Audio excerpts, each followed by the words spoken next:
ఇవాళ తెలంగాణలో పాపులర్గా నడుస్తున్నది ఏంటంటే అధ్యక్ష డైలాగ్ ఇవ్వాలి, ఎవరిని అడిగిన మంత్రులను తెలియదు, గుర్తులేదు, మర్చిపోయినాం. 6 గ్యారంటీలు అమలు తెలియదు, 420 హామీలు ఎప్పుడు తెలియదు, డిక్లరేషన్లు మర్చిపోయినరు, అభినవ గజనీలుగా మారిపోయిన పరిస్థితి అధ్యక్ష. వీళ్ళ హామీలేమో తాటాకంత, కానీ ఇచ్చింది మాత్రం ఈ తాకంత కూడా లేదు అధ్యక్ష. ఎగవేతలు, కోతలు, ఎగనామాలు, పంగనామాలు జాబితా చాలా పెద్దగా ఉంది అధ్యక్ష.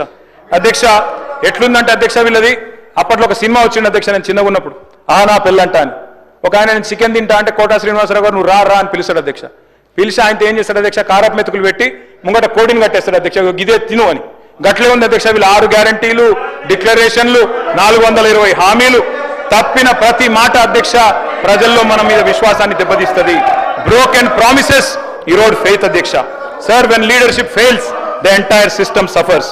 అధ్యక్ష ఎన్నికల ఏరు దాటినాక ఇవాళ హామీల బోట్ను తగలేస్తున్నారు మీరు, విశ్వాసం కల్పించి విశ్వాసఘాతకం చేస్తున్నారు.